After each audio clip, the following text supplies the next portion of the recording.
yang bertuliskan Muhammad ini akan ingkar kepada Allah Subhanahu wa ta'ala.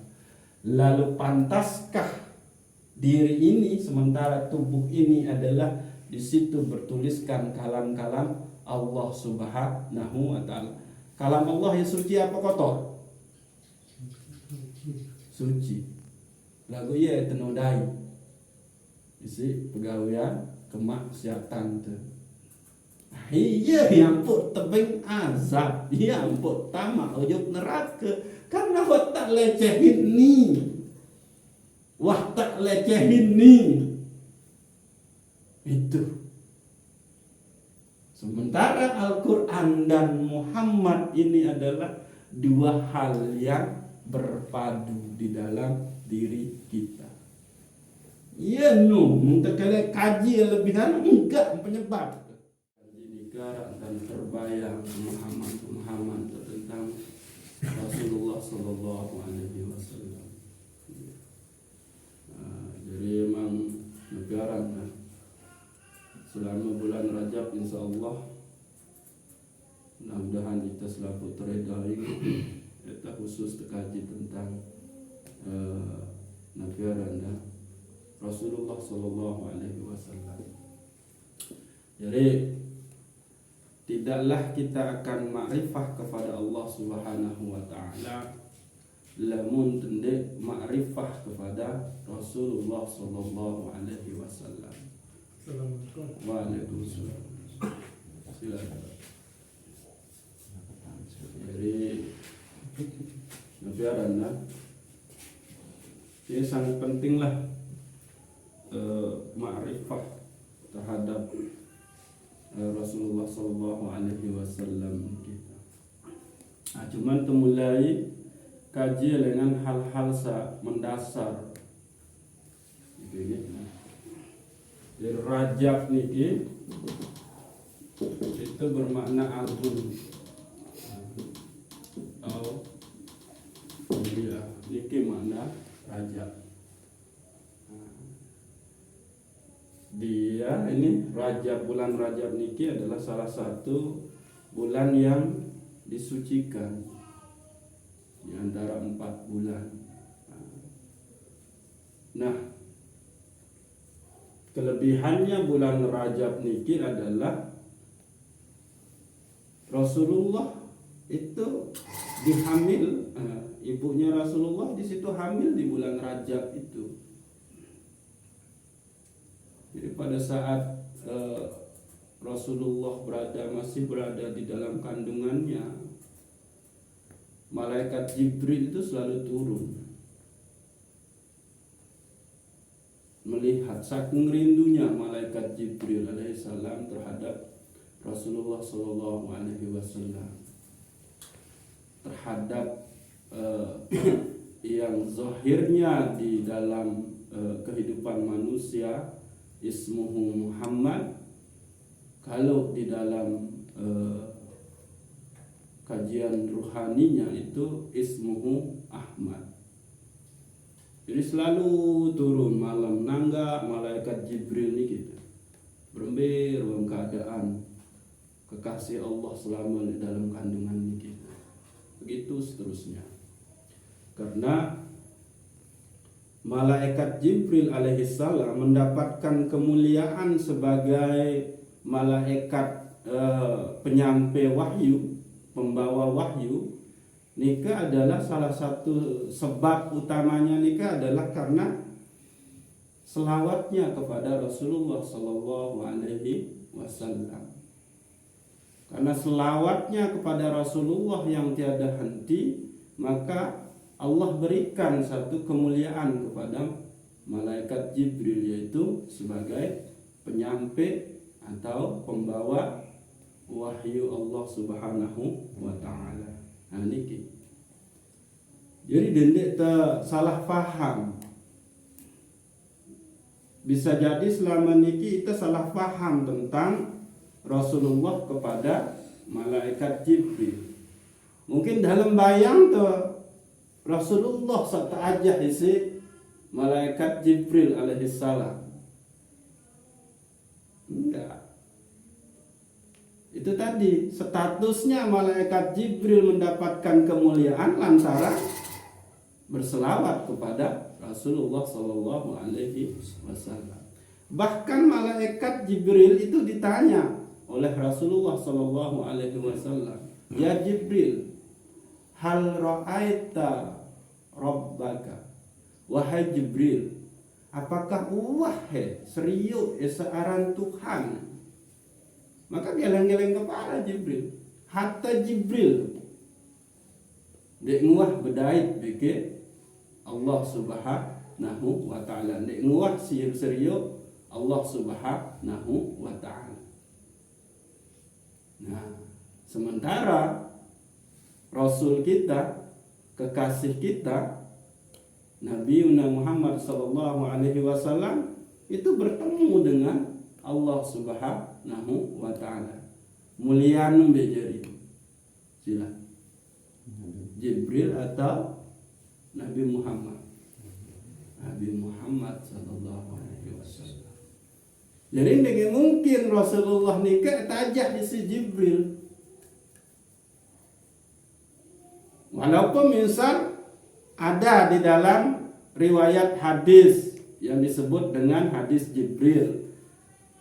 Malaikat Jibril datang pada saat Rasulullah sedang bersama para sahabatnya, bertanya tentang mahwal Islam, mahwal iman, mahwal ihsan, dan bertanya tentang kapan hari kiamat.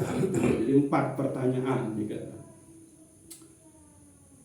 Tapi bukan berarti itu adalah Rasulullah diajarkan oleh malaikat Jibril. Buktinya Rasulullah langsung bisa menjawab itu, dan malaikat Jibril alaihissalam membenarkan jawaban-jawaban Rasulullah sallallahu alaihi wasallam. Maka Rasulullah itu di akhir kalimatnya itu memberitahukan kepada para sahabat yang hadir, malaikat Jibril itu datang mengajarkan kalian tentang agama kalian. Nah, niki. Nah, jadi tidak salah paham nih bahwa Rasulullah Shallallahu Alaihi Wasallam itu diajarkan oleh malaikat Jibril. Nah, niki. Jadi tetap Rasulullah itu lebih mulia daripada malaikat Jibril dan semua malaikat-malaikat yang lain. Bahkan laula Muhammad, maka kalau bukan lantaran Nur Muhammad, malaikat tidak tercipta. Lebih mulia mana ars sama Rasulullah? Rasulullah. Lebih indah mana memandang Rasulullah dengan kita tinggal di surga? Lebih indah memandang Rasulullah sallallahu alaihi wasallam. Toh kita bisa masuk surga itu dengan jaminan syafaat Rasulullah sallallahu alaihi wasallam. Jadi tiadalah kalimat yang mampu mewakili kelebihan kemuliaan Rasulullah Sallallahu Alaihi Wasallam nikah kita. Maka cukuplah kita mengimani dengan semua kelebihan, dengan semua pengagungan Allah kepada beliau. Allah berselawat kepada Nabi Muhammad Sallallahu Alaihi Wasallam, itu menandakan bahwa Rasulullah adalah manusia khairul anam, sebaik-baik manusia, atau sayyidul anam, penghulunya para manusia, atau lebih malik sayyidul alam, penghulunya alam ini. Karena ini tanpa lamun nendik disebabkan oleh Nur Muhammad, maka tiadalah semua ini tercipta. Nah, jadi kembali ke dikitan, Rajab nikah adalah bermakna agung mulia, di bulan inilah Rasulullah Sallallahu Alaihi Wasallam itu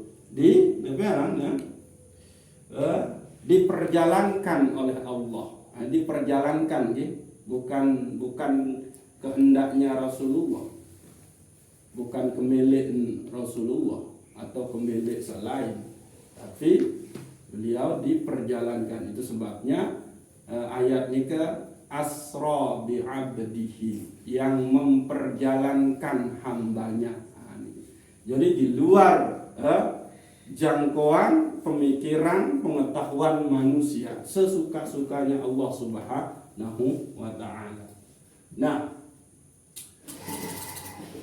maka temulai mengkaji Rasulullah Sallallahu Alaihi Wasallam dengan yang disebut dengan sunnah.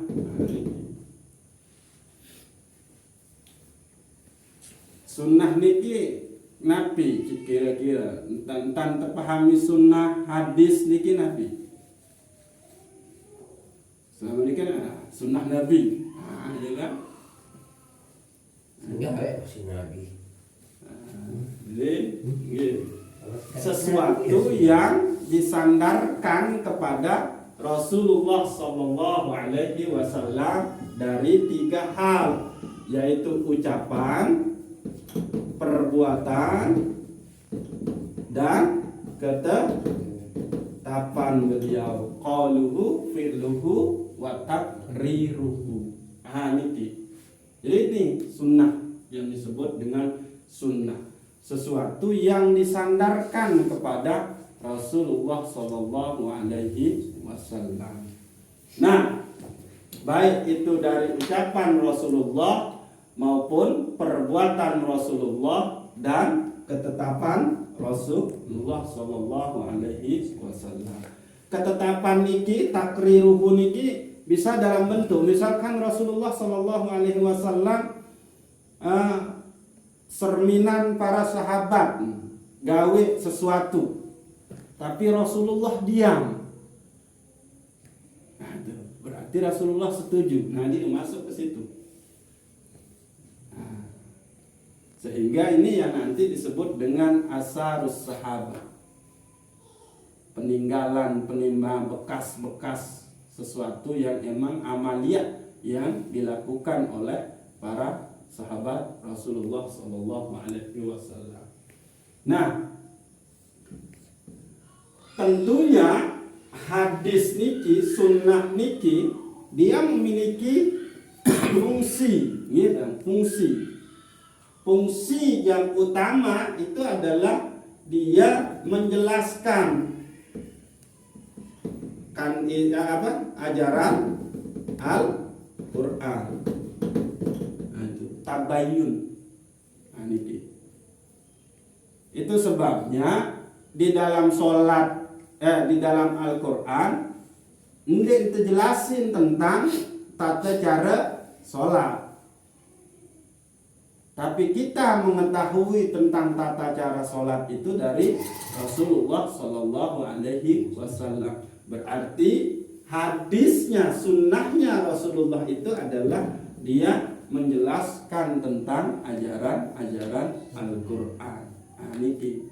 Sehingga Rasulullah mengatakan, "Shollu kama ra'aitumuni usolli." Nah, niki. Salatlah sebagaimana engkau melihat aku sholat. Nah, itu.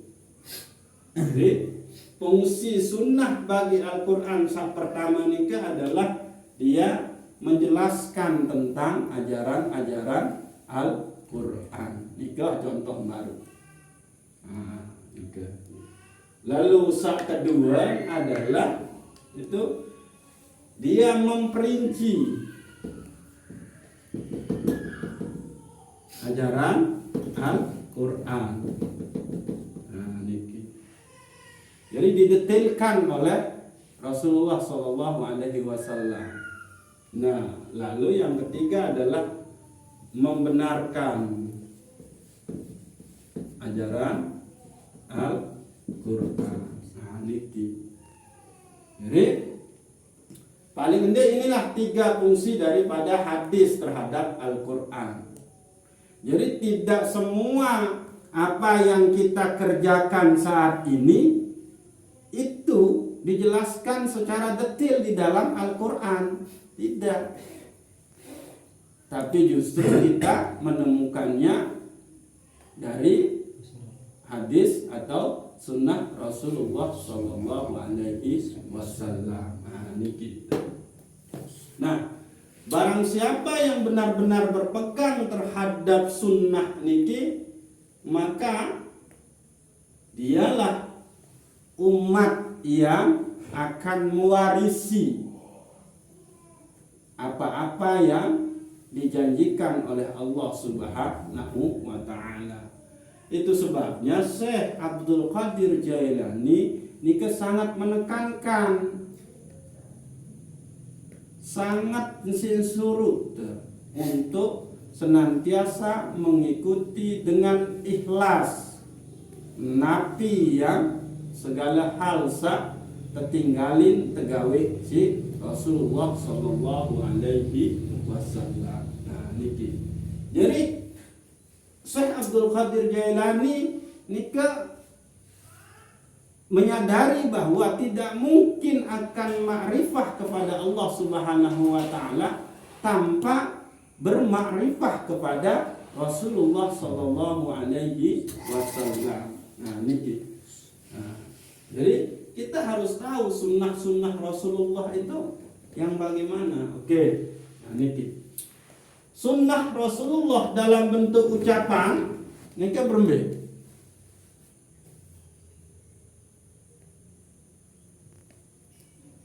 Nah, berarti ucapan kita yang mengikuti sunnah Rasulullah dalam bentuk qaulika adalah ucapan-ucapan yang baik, yang tidak menyinggung orang lain, yang tidak menyakiti orang lain.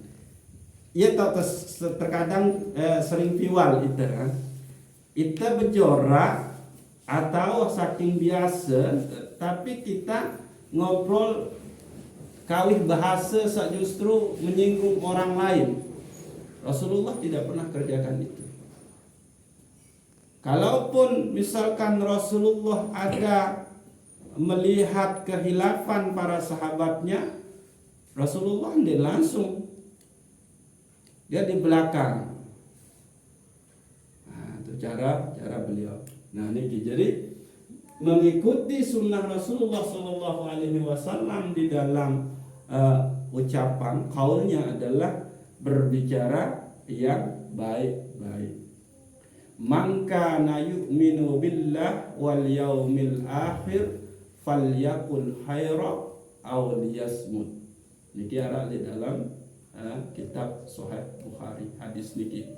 Barang siapa sesesa beriman kepada Allah dan hari akhir, maka hendaklah ia berkata yang baik-baik.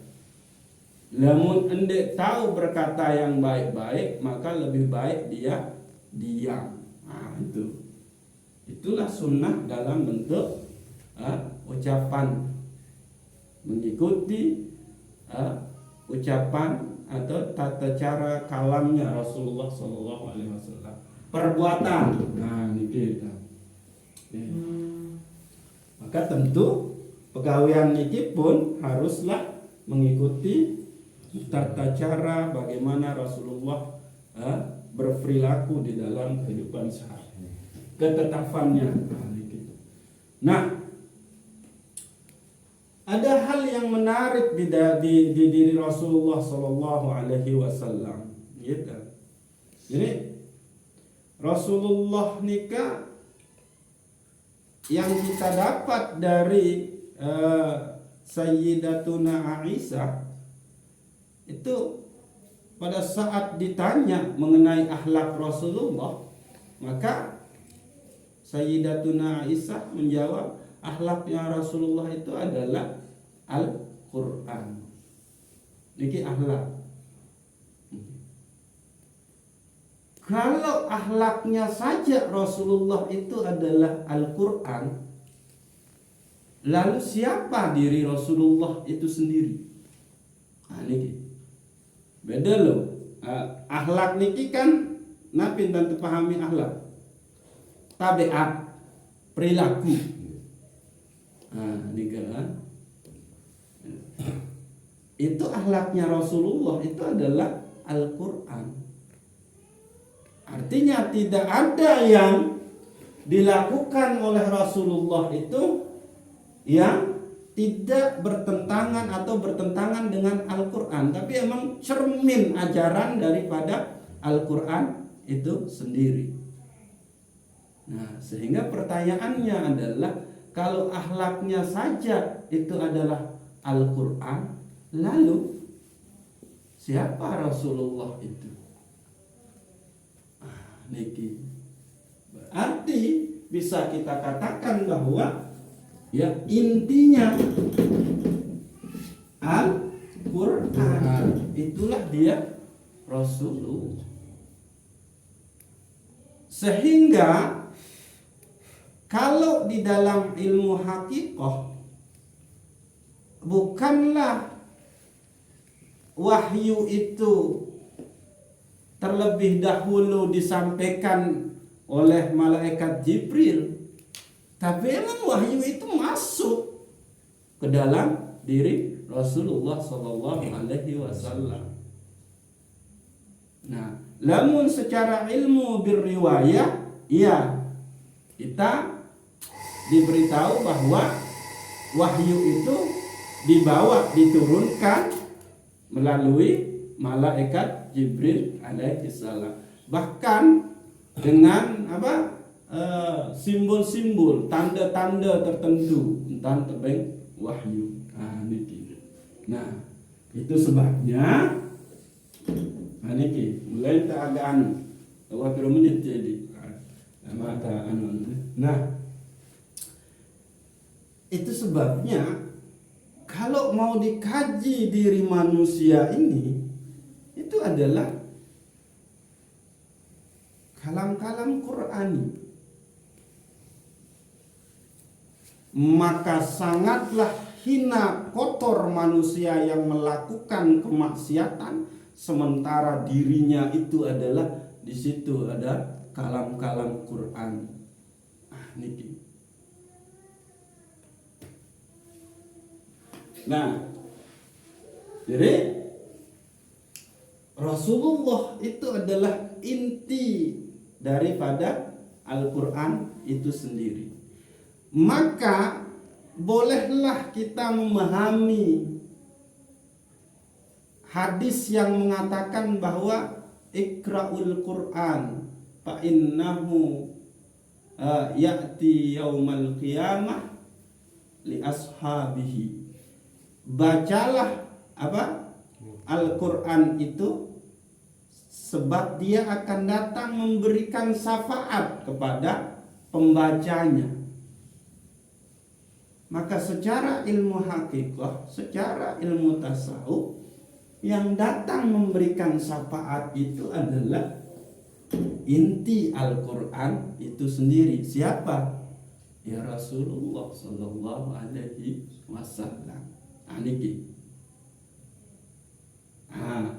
Pemahaman masyhur kan, penafsiran masyhur tentang niki ya Al-Quran itu sendiri yang akan datang memberikan syafaat nanti kepada orang-orang yang membacanya.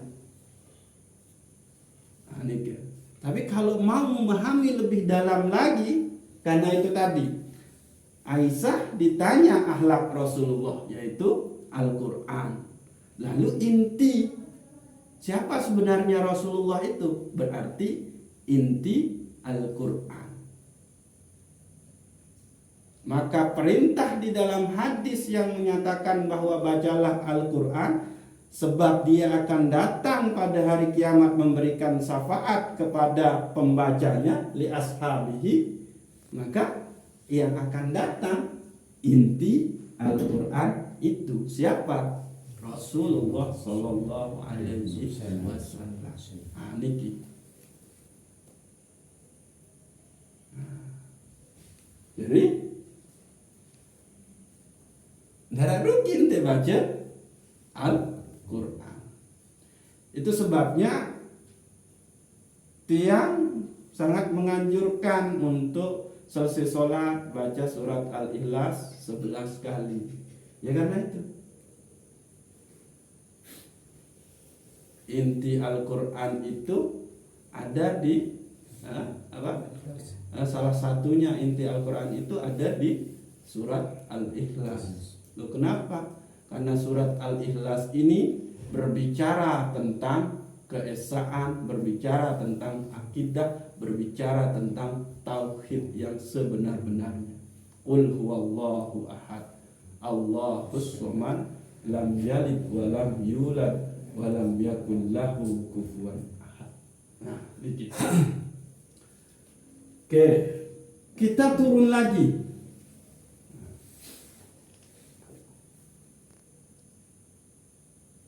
Di dalam kajian tasawuf niki bahwa tubuh manusia itu dia bertuliskan Muhammad.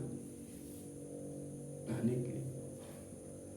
Kalau tubuh manusia bertuliskan Muhammad berarti ada ini di situ. Nah, niki boleh berpegang. Maka pantaskah tubuh yang bertuliskan orang yang paling mulia ini itu melakukan kemaksiatan? Pantaskah tubuh ini yang di situ ada inti Al-Quran, yang di situ bertuliskan kalam-kalam Al-Quran? Nah, niki dua hal ini kita tentu hayati. Oke, mim itu di mana? Di kepala. Unin secara ilmu sakmau dalam arti ia tahu akal pikiran.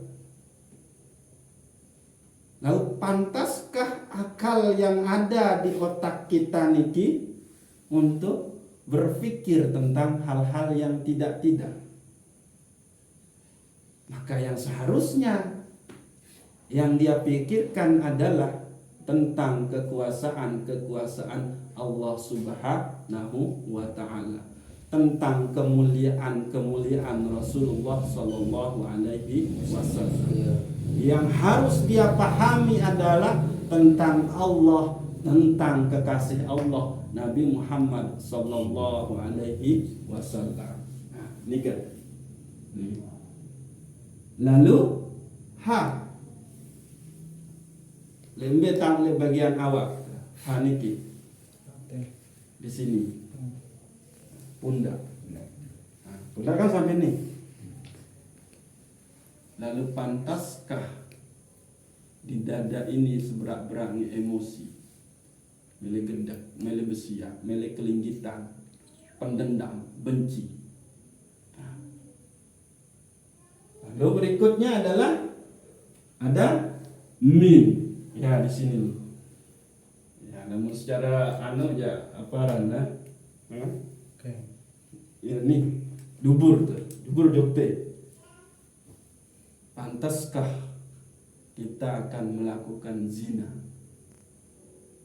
Dia ada di bagian ini. Pantaskah kita tidak akan menutup aurat kita? Nah, lalu dal ada di kaki. Pantaskah kita akan melangkah ke hal-hal yang tidak baik? Maka kita bersyukur kita tetap melangkah mengikuti kajian keislaman niki. Maka kalau itu sudah terjadi di diri kita, kita memahami ini, pantaskah diri kita yang secara bentuk tubuh niki itu berbunyi Muhammad. Maka yang seharusnya kalau toh tubuh kita berbentuk ini maka yang seharusnya kita kembali ke sini. Nah, niki. Nah, kalau sudah kembali ke sini, berarti itu yang kita sudah jalankan adalah ajaran Al-Quran itu sendiri. Nah, ya niki. Nah, oke. Sebetulnya nih, ya naik sebetulnya. Oke, lagu ini, oke. Lalu ada Ahmad, lewat ke dalam nih Ahmad, Nabi Aran, Ahad, Ahmad, Muhammad niki. Nah, sekarang ke sini. Pantaskah kita tidak akan sholat sementara berdirinya kita itu adalah alif? Sholatnya kita itu kalau mau di ini itu berbunyi Ahmad. Loh, kenapa? Karena yang pertama kali dulu bersaksi tentang Allah itu adalah ruh Ahmad. Nah, niki. Maka ciri orang yang bersaksi kepada Allah Subhanahu wa taala itu adalah dengan cara menghambakan diri kepada Allah Subhanahu wa taala. Dan tingkatan tertinggi menghambakan diri kepada Allah Subhanahu wa taala adalah sholat. Maka pantaskah kita untuk tidak sholat sementara kita dulu ruh kita itu di alam arwah mengikuti persaksian daripada ruh Ahmad itu sendiri. Atau misal gawe teke sampunan tegawe sembahyang, lagu apakah hendak diemile? Hanya gawe sembahyang wajib doang, hendak terumbuk-rumbuk. Sementara keadaan ini sholat itu adalah berbunyi Ahmad. Nah, itu. Ya mukaddimah ini kan. Nah, sehingga sebetulnya kalau kita mau kaji tentang Isra Mi'raj itu adalah dalam pemahaman yang akan kita pakai nanti itu adalah kajian kita bermuara kepada hubungan dari Ahad, Ahmad dan Muhammad. Ini ya lama. Ya sebetul inti kajian edisi bulan Rajab Tendika. Jadi yang Ahad itu bagaimana, Ahmad itu berembet, lalu Muhammad itu berembet, sehingga kita benar-benar nantinya adalah menyadari bahwa pantaskah tubuh yang bertuliskan Muhammad ini akan ingkar kepada Allah Subhanahu wa taala. Lalu pantaskah diri ini sementara tubuh ini adalah di situ bertuliskan kalam-kalam Allah Subhanahu wa taala. Kalam Allah yang suci apa kotor? Suci. Lagu ia tenodai. Isi pegawaian kemaksiatan tu. Iya yang put tebing azab, yang put tamak ujung neraka. Karena wah tak lecehin ni. Wah tak lecehin ni. Itu.